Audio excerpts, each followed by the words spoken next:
नमस्कार, मैं ऋचा शरद अग्रवाल हिंदी लेखक परिवार के YouTube मंच पर आपका स्वागत करती हूँ। भारतीय संस्कृति की जड़ें वेदों, पुराणों और महाकाव्यों में इतनी गहरी समाई हुई है कि इन ग्रंथों में केवल अतीत का विवरण भर नहीं है, अपितु आज भी हमारे जीवन को दिशा देने वाली प्रकाश स्तंभ की तरह है। हमारी इस विशेष श्रृंखला में हम आपको वेदों, उपनिषदों, रामायण, महाभारत और पुराणों से ली गई अद्भुत कथाएं सुनाने जा रहे हैं। इन कहानियों में कहीं न कहीं वह ज्ञान है जिसने हमारी संस्कृति को हजारों वर्षों से समृद्ध बना रखा है। तो आइए इस पावन यात्रा में मेरे साथ जुड़ें और इन दिव्य कथाओं का श्रवण करें। शायद इनकी किसी पंक्ति में हमें अपने जीवन का उत्तर मिल जाए, कोई मार्गदर्शन प्राप्त हो जाए या फिर कोई प्रेरणा ही मिल जाए। हिंदी लेखक परिवार के इस पौराणिक श्रृंखला में आपका हार्दिक स्वागत है। आज हम जानेंगे वेद पुराणों की रचयिता महर्षि वेद व्यास जी के बारे में।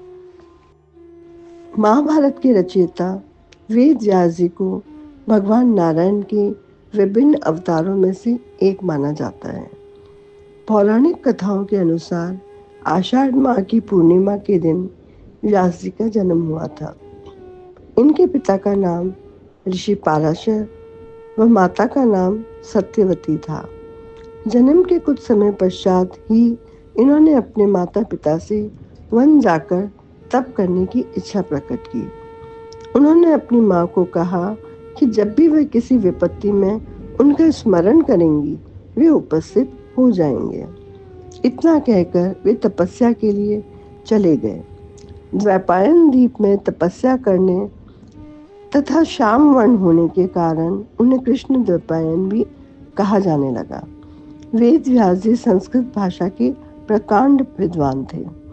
उन्होंने अपनी बुद्धि व ज्ञान से चारों वेदों का विभाजन किया और वेद व्यास के नाम से विख्यात हुए।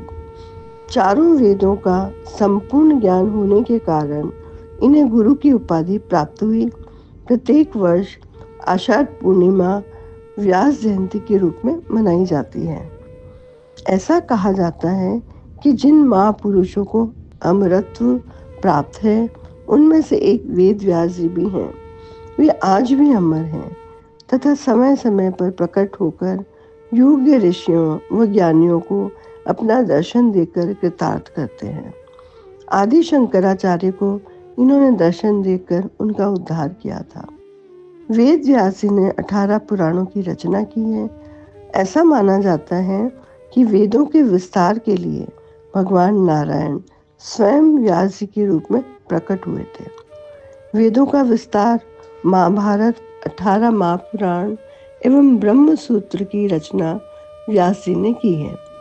व्यास जी बद्री नारायण भी कहलाते हैं। महाभारत युद्ध काल में वेद व्यास जी ने विपत्ति के समय पांडवों की सदैव सहायता की। धृतराष्ट्र के अनुरोध पर व्यास जी ने ही संजय को दिव्य दृष्टि प्रदान की थी, जिसके द्वारा संजय ने महाभारत के युद्ध को प्रत्यक्ष देखा ही नहीं अपितु उन्होंने श्री कृष्ण द्वारा अर्जुन को दिए गए उपदेश का श्रवण भी किया था। महर्षि वेद व्यास जी की ज्ञान शक्ति अलौकिक थी। महाभारत युद्ध के पश्चात वेद व्यास जी अपने पुत्र धृतराष्ट्र तथा गांधारी से मिलने गए तो उन्होंने धृतराष्ट्र को पुत्र शोक में व्याकुल देखा। धृतराष्ट्र ने वेद व्यास जी से अपने मृत स्वजनों एवं कुटुंबों को देखने की इच्छा प्रकट की, जिसके उपरांत वेद व्यास जी सभी को लेकर गंगा नदी के तट पर गए और नदी में प्रवेश कर दिवंगत योद्धाओं का आह्वान किया। उनके आह्वान पर गंगा नदी में महाभारत युद्ध जैसी कोलाहल सुनाई देने लगी। देखते ही देखते समस्त कौरव, द्रौपदी के 5 पुत्र, अन्य योद्धा उपस्थित हुए। सभी दिवंगत योद्धा रात्रि में अपने पूर्व संबंधियों से मिलने तथा सूर्योदय से पूर्व गंगा नदी में अंतर्ध्यान होकर दिव्य लोक चले गए। महर्षि वेद व्यास द्वारा रचित 18 पुराण, ब्रह्म पुराण, पद्म पुराण, विष्णु पुराण, शिव पुराण, श्रीमद् भागवत पुराण, नारद पुराण, अग्नि पुराण, ब्रह्म वैवर्त पुराण, वराह पुराण, स्कंद पुराण, मार्कंडेय पुराण, वामन पुराण, कूर्म पुराण, मत्स्य पुराण, गरुड़ पुराण, ब्रह्मांड पुराण, लिंग पुराण, भविष्य पुराण है। महर्षि वेद व्यास जी महान कवि, लेखक तथा तत्वदर्शी ज्ञानी थे। 18 पुराणों की रचना कर जिस महात्म्य का वर्णन किया है वह हिंदू संस्कृति की अमूल्य धरोहर है। महाभारत में वेद व्यास जी ने कृष्ण के स्वरूप का अत्यंत अलौकिक चित्रण किया है। कलयुग के प्रभाव से महाभारत में सत्य और असत्य के बीच जो द्वंद्व चला, उसमें सत्य की विजय बताकर वेद व्यास जी ने इस तथ्य को भी स्पष्ट किया कि असत्य कितना विशाल क्यों न हो, सदैव पराजित ही होगा। जब जब धर्म की हानि होगी अथवा धर्म पर संकट आएगा, आसुरी प्रवृत्तियों में वृद्धि होगी, तब तब महापुरुषों का अवतरण होता रहेगा।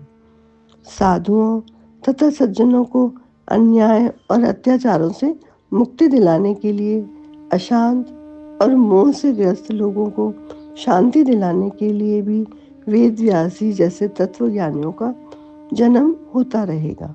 वास्तव में वेद व्यास जी सच्चे अर्थों में जगत गुरु थे। पुराण का शाब्दिक अर्थ है पुराना, लेकिन प्राचीनतम होने के बाद भी पुराण और इनकी शिक्षाएं पुरानी नहीं हुई है, बल्कि आज के संदर्भ में इनका महत्व और बढ़ गया है। ये शाश्वत है, सत्य है, धार्मिक है। मनुष्य जीवन इन्हीं पुराणों पर आधारित है। महर्षि व्यास ने 18 पुराणों में 2 ही बातें मुख्यतः कही हैं। परोपकार करना संसार का सबसे बड़ा पुण्य है और किसी को पीड़ा पहुंचाना सबसे बड़ा पाप। ब्रह्मा, विष्णु और महेश इन पुराणों में मुख्य देव हैं। वेद व्यास जी ने इनके प्रत्येक स्वरूप को 6 पुराण समर्पित किए हैं। धन्यवाद। अगर आपको रचना पसंद आती है तो लाइक और कमेंट्स जरूर करें और शेयर कीजिए।